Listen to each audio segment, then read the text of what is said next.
In the summer between 2022 and 2023, over 100,000 people visited Antarctica.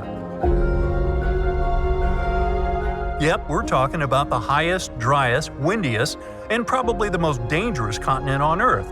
But apparently, people like going there for fun, and the number of tourists just keeps growing. Most visitors get there on cruise ships, stopping at the temperate, accessible, and wildlife-rich Antarctic Peninsula.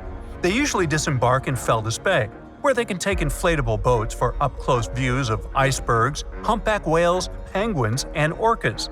You can also go kayaking, or even check out the wild white landscape by helicopter.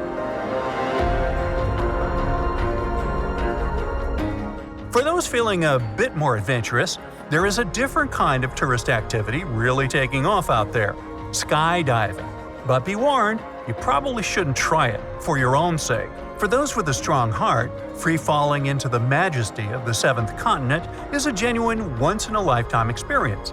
But only a few people will ever get the chance to jump there. Even the companies offering this experience say it is only for really, really experienced skydivers. And that's because, even for pros, what should be an amazing adventure can easily turn tragic.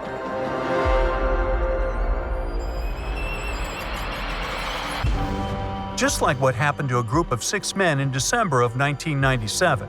In just 30 seconds, what was supposed to be a thrilling jump turned into a fight for survival.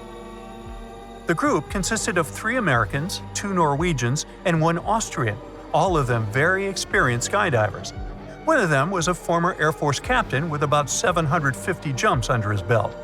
For these guys, skydiving in Antarctica probably felt like just another relaxing hobby, or maybe even a chance to experience the ultimate taste of freedom.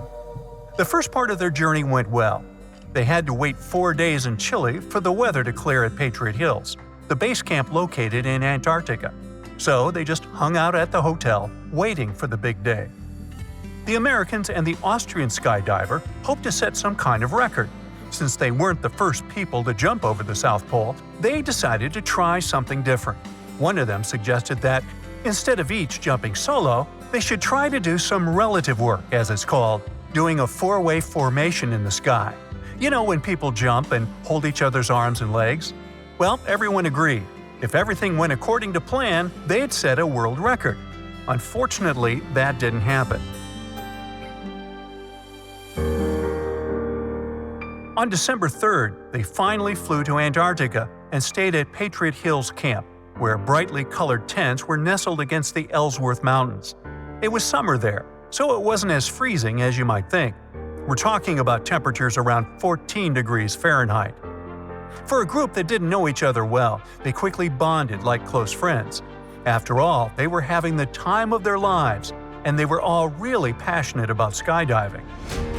While waiting for their flight, they suited up and checked each other's equipment at least 4 times. Then it was time. They boarded the airplane, and as they climbed to 8,000 feet above the pole, some of them needed oxygen. Now normally, skydivers don't need oxygen at that height, but this is Antarctica we're talking about. The land itself is already over 9,000 feet above sea level. So at this point, they were actually more than 17,000 feet, where the air is thin.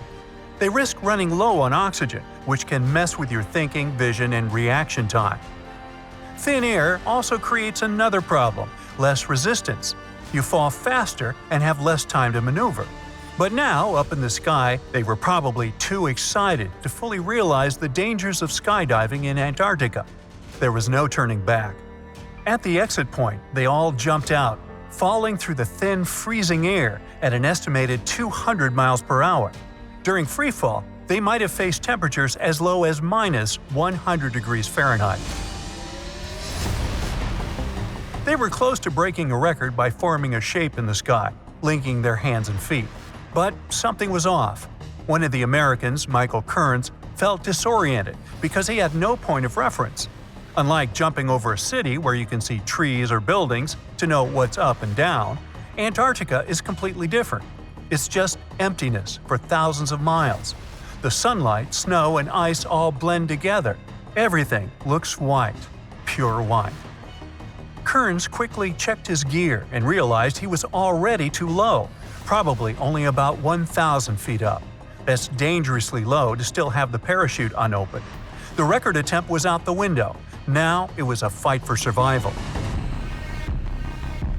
He broke away from the formation with his colleagues and reached for the ripcord on his reserve chute. But an automatic opening device had already deployed his parachute, likely around 600 feet. There was no time for a safe, controlled landing. He pulled his legs and knees in, flipped over, and crashed face first into the snow. Silence. Kearns looked around for his friends. The two Norwegians managed to land safely, but sadly, the other 3 men didn't survive the fall. 2 of them never even deployed their parachutes. To this day, no one knows exactly what went wrong, but the oxygen bottle on board the plane might be a clue. The 3 skydivers who used oxygen during the flight survived, while the 3 who didn't use it didn't make it. As mentioned earlier, a lack of oxygen can mess with your brain. You might feel euphoric and happy, but hypoxia is dangerous because you often don't realize it until it's too late. During the freefall, Kearns tried to warn his colleagues that something was wrong. He tried waving, but they just looked back at him, smiling, and kept going. It was like dancing on the deck of the Titanic instead of getting into a lifeboat. They probably thought they still had more time. Were they overwhelmed by the adrenaline rush? Or maybe they were just feeling the effects of hypoxia? These are questions we will never be able to answer with certainty, but the lack of oxygen likely made them lose track of their altitude. The extreme cold didn't help either, as extreme weather conditions can also affect decision-making. At their jump altitude, the temperature was around -58 degrees Fahrenheit, and the wind chill from their speed could have made it feel as cold as -200 degrees.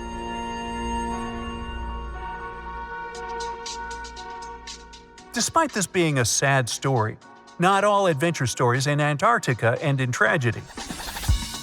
In 2018, Heather Swan became the first woman to fly in a wingsuit over the icy mountains of Antarctica. With her husband by her side, they braved the freezing cold and mustered up all their courage before jumping from 12,000 feet. They soared above Union Glacier, a campsite located in Ellsworth Land, reaching insane speeds of 112 miles per hour. But once again, we have to say, only very experienced pros can pull off something like this. In Swan's case, it took her 18 years of training to be ready to wingsuit in Antarctica. Now, if you've made it this far, you're probably convinced that skydiving in Antarctica might not be the best idea. But what about just visiting as a tourist? Well, that's a hot topic. People who've been there say the experience is indescribable. According to some of them, there's something really healing about being in such a remote place. It feels like being in outer space, but still on Earth. At the same time, the same people who went there are now the ones wanting to protect it from visitors. Some of them suggest we enjoy Antarctica from afar because a large number of tourists could impact its fragile ecosystem. In 2023, the sea ice cover dropped for 6 months straight. So experts say visiting Antarctica probably shouldn't be on your bucket list. Actually, it probably shouldn't be on anyone's bucket list. That's it for today. So hey, if you pacified your curiosity, then give the video a like and share it with your friends. Or if you want more, just click on these videos and stay on the bright side.